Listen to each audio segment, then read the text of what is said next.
Hello my friends, it's Quinncidentally your favorite Yae Miko main, to be. Today I wanted to take a minute to theory craft teams for Yae and go over what may be able to really make her shine. These will be with her as a main DPS in mind. If you want me to do another video talking about her potential as a sub DPS and off-field electro enabler, let me know in the comments. I believe she has a lot of room for flexibility and I am really excited to see her performance when she is live. So first, let's go over her best electro buffers. We will tackle reactionary and other supports after. Check the timestamps below to skip around. For our budget electro options, we have Lisa, an electro traveler.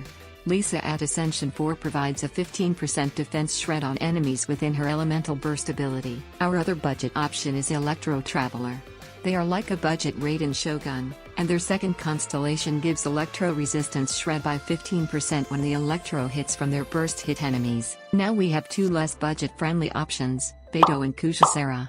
Beidou provides shielding, however what we really look at her for is her constellation 6 providing a 15% electro resistance shred by her burst. Beidou is also great as she gives strong off-field sub DPS, perfect for if you run a team with a Hydro enabler. We will get to Hydro enablers in a moment. First, let's discuss Quinncidentally really quick. She is like an Electro Bennett, and only pulls ahead of him for Electro characters at C6. She can provide a nice attack buff off of her elemental skill, however her burst provides 60% crit damage to Electro characters at C6. As for artifacts and weapons, Lisa has access to Thrilling Tales buffs. Traveler has access to Freedom Sworn buffs. Beidou has access to Wolf's Gravestone buffs. And Quinncidentally has access to Elegy for the end buffs. They can also all utilize Noblesse. Now moving to our other element supports. Hydro supports like Xinkwayu, Mona, and Kokomi are great for electrocharged. Kokomi can utilize Yae's totems in her burst very well, so I personally favor her here. I'm sure we know how good Mona and Xinkwayu are by now, and since they are commonly used on many other top tier teams right now, I believe Kokomi can slot perfectly within a team for our Yae. On the topic of very commonly used, we have our Anemo swordsman, Kazuha. He provides amazing support for all elemental teams, so he's a no-brainer option. However, Yae is a special case, having a secondary scaling, elemental mastery. This opens the door wide open for our sometimes forgotten alchemists, Sucrose and Albedo. They both provide elemental mastery buffs to their allies, Sucrose via her Ascension talents and Albedo via his Ascension 4 talent. Sucrose can provide shred via the Viridescent artifact set, and Albedo provides great off-field sub DPS. Both are valid choices to indirectly buff Yae. She can get a good 20 to 50% extra skill damage with one or both of them. Last in our Geo and Anemo section, we have our favorite grandpa, Zhongli. He provides great shielding, resistance shred, and sub DPS. There's not much else to say about him, definitely a good slot. Weapons and artifacts for the characters that can provide good buffs are on screen now. Feel free to pause and take a look before we move on to Pyro characters. Keep in mind these are only for amplifying your main DPS's damage and not 100% best in slot.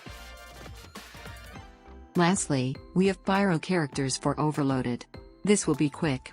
We have Xiangling and Bennett as our best options. Bennett for obvious reasons and Xiangling for great off-field pyro application. Xiangling works with nearly every polearm, and you can stick her on all sorts of artifact sets. Bennett is a great 4-piece Noblesse Oblige user and you want to give him the highest base attack sword you can spare on him. So with everything discussed, let's just put together a couple team ideas to close the video out. The first team with C6 Quinncidentally, C6 Beidou, and Kokomi. This provides decent buffing, shielding and healing all around. Beidou could be swapped out for Zhongli, or possibly Albedo. Kokomi could be switched out for Xinkwayu, Mona, or even Barbara depending on what you need/have. This is an electro-charged team that provides some shielding and healing. Team 2 could be Quinncidentally, Kazuha, and Kokomi. Kazuha can be replaced with Sucrose, or Venti and Kokomi can be replaced with Mona here. This would focus on creating a vortex of electro-charged mayhem. Definitely a fun concept in theory. Now for a budget-friendly team, Lisa or Electro Traveler, Sucrose, and Barbara. These are for the most part guaranteed characters. Mine is Sucrose, and as she's a 4-star character with good utility regardless of constellation, she's beginner friendly. Lastly, an overloaded team, Kazuha, Sucrose, or Venti, Xiangling, and Bennett. This is similar to the electro-charged Vortex with healing from Bennett and Pyro resonance for the team. I'm personally not a fan of overloaded, but this still can work. I hope this helps anyone thinking of team building. Feel free to definitely play around with all variants and let me know what you come up with. Thanks for watching. Don't forget to check out my Twitch where I stream Genshin Impact as well as other games. I will be doing a pull stream upon her release, getting C6 Yae Miko and her weapon. I hope to see you in the next one.